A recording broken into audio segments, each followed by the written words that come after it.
Você realmente crê que Jesus ele pode fazer qualquer coisa? Eu não estou perguntando para você se você acredita em milagres, mas eu estou perguntando para você se você acredita que se Jesus quiser um milagre, ele pode fazer, que com apenas uma palavra Jesus ele pode transformar qualquer coisa, qualquer estado, qualquer ambiente, qualquer vida. Hoje nós vamos conversar sobre um capítulo muito especial na Bíblia, Mateus 8. Esse capítulo nós vemos a cura de um leproso, a cura de um servo de um centurião e Jesus acalmando uma tempestade. Eu quero destacar duas dessas histórias, apenas duas, a do leproso e da cura do centurião, do servo do centurião.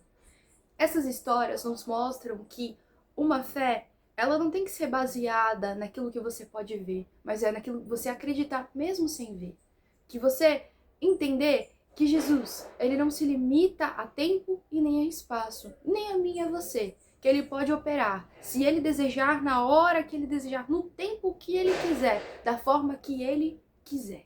E se você ainda não me conhece, eu me chamo Érica Oliveira e aqui eu compartilho a palavra com você de uma forma simples, profunda e objetiva, para que tanto você quanto eu cresçamos juntos na graça e no conhecimento de Cristo. Sem demora, pegue a sua Bíblia e vamos ler juntos Mateus capítulo 8.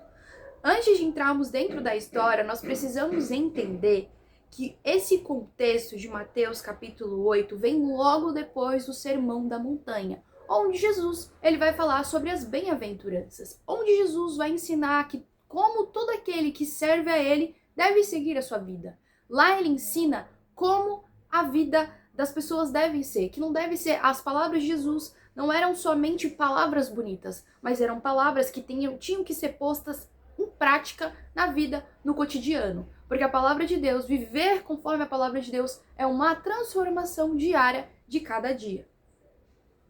Vamos lá, Mateus 8, 2, nos diz assim: Eis que um leproso, tendo chegado, adorou, dizendo: Senhor, se quiseres, pode tornar-me limpo.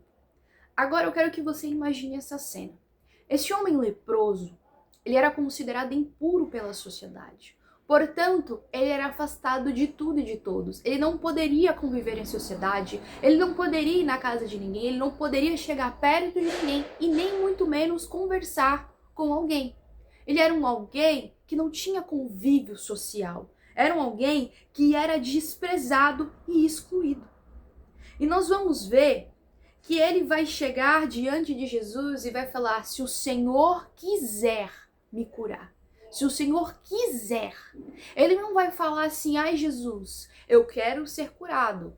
Ai Jesus, será que o Senhor pode me curar? Não, ele não vai vir com dúvidas. Ele não vai vir com a sua vontade primeiro. Ele vai falar: se o Senhor quiser. Ele vai colocar a vontade de Deus acima da dele.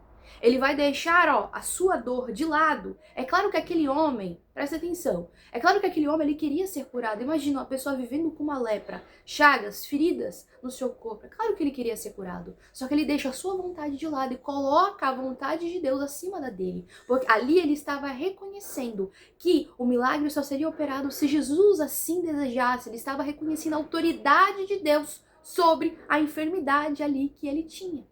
Entende? E Jesus, o que Jesus faz? Ele vai lá e toca naquele homem e diz: eu quero, seja limpo. E naquele mesmo instante, aquele homem é curado. Sabe o que esse capítulo nos ensina? Ele nos traz uma lição muito importante.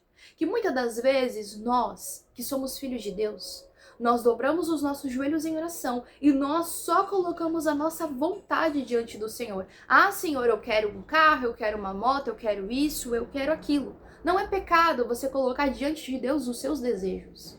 Mas será que eu e você temos colocado acima dos nossos desejos a vontade de Deus? Porque muitas das vezes a gente sabe, a própria palavra vai dizer que a vontade do Senhor, ela é boa, perfeita e agradável. E que os pensamentos de Deus para nós são mais elevados que os nossos. Assim como o céu, ele é mais alto do que a terra. A gente pede algo e o que o Senhor tem para nós é muito melhor. A minha pergunta para você hoje, e também ela é para mim: será que nós temos colocado em oração a vontade de Deus acima da nossa? Ou nós só temos colocado as nossas próprias vontades em oração? sem parar para considerar que a vontade de Deus é melhor do que a nossa e ela está acima da nossa. E só nós podemos só dar um passo se o Senhor permitir. Nós só podemos conquistar algo se for da vontade do Senhor e o Senhor quiser deixar nós conquistarmos, se estiver no plano dele. Seguindo esse mesmo raciocínio, nós vemos que Mateus ele apresenta outra história, outro ato de fé. Mateus vai nos apresentar a cura de um servo de um centurião. Esse centurião era um homem de grande autoridade, reconhecido por todos, que comandava mais de 100 soldados. E ele estava com um problema. O seu criado, seu servo, estava gravemente doente. E ele vai até Jesus, deixando a sua autoridade de lado. Ele vai a quem poderia resolver o seu problema. Ele chega lá e apresenta o seu problema a Jesus, falando sobre a doença de seu criado. E o que Jesus vai dizer? Eu irei e o curarei. Mas a resposta do centurião, ela surpreende. Ele fala assim: Senhor, eu não sou digno de que tu entres debaixo do meu telhado, mas diga somente uma palavra e o meu criado sarará. E mais, ele não para somente por aí. Ele vai falar assim: porque também sou homem sujeito à autoridade e tenho soldados às minhas ordens. Eu digo a um vai e ele vai, a outro vem e ele vem. Entende que o centurião, ele reconhecia, ele sabia bem o que era uma pessoa de autoridade, porque ele era também alguém de autoridade. Mas ele estava ali professando a sua fé em Jesus, ele estava reconhecendo a autoridade de Jesus sobre a vida, sobre a enfermidade. Ele tinha consciência de que Jesus, ele não precisava estar presente fisicamente ali, que Jesus ele não precisava tocar como ele tocou naquele leproso, mas somente que ele liberasse uma palavra, o seu criado sararia, o seu criado ficaria são, porque ele reconhecia a autoridade de Jesus, ele reconheceu. E a palavra vai dizer que Jesus, ele se admira da fé daquele homem. Ele vai dizer assim: em verdade eu vos digo que nem mesmo em Israel encontrei tanta fé. Jesus, ele destaca. Sabe por que Jesus, ele destaca a fé daquele homem? A palavra vai dizer que a fé é o firme fundamento das coisas que não se veem. É a certeza das coisas que se esperam. Você entende que a fé, ela vai te manter de pé. O fundamento é a base. Ou seja, a fé é a base para te manter de pé diante da adversidade. A fé é a base que vai permitir que você não caia, não desmorone diante dos problemas, diante das circunstâncias da vida. Aquele homem, ele não olha para a situação. Ele olha para Cristo e reconhece o poder e a autoridade de Deus. Olha o tamanho da fé daquele homem. E muitas das vezes, isso nos traz uma pergunta.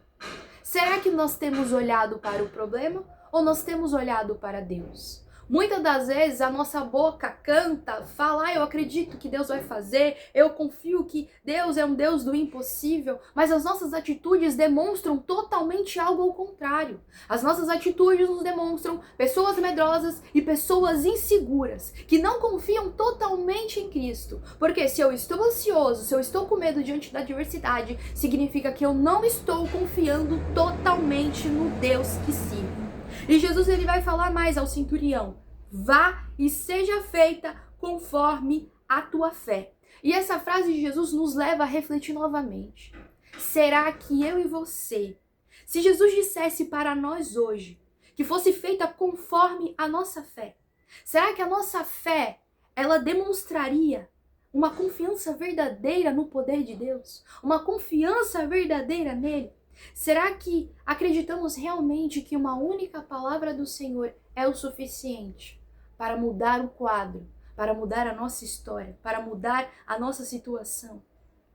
Mateus 8 nos ensina que Jesus, ele pode curar, ele pode restaurar, ele pode transformar. Ele pode curar a sua enfermidade, ele pode restaurar a sua família, ele pode abrir portas onde não existem portas. O impossível é especialidade do Senhor. Que a nossa oração hoje, através desse vídeo, não seja mais para apresentar somente a nossa vontade, mas para que coloquemos a vontade de Deus acima da nossa. Que possamos apresentar sim as nossas vontades, os desejos que estão dentro do nosso coração a Deus em oração, mas que nós possamos falar assim: Senhor, que a tua vontade seja feita acima da minha, porque eu confio na tua vontade, porque ela é boa, perfeita e agradável. Em nome de Jesus. Se você gostou desse vídeo, já deixa um like, se inscreve no canal, ativa as notificações, compartilha esse vídeo com alguém, comenta aqui embaixo a palavra fé para mim saber que você chegou até o final desse vídeo. Um beijo e até o próximo vídeo. Tchau, tchau!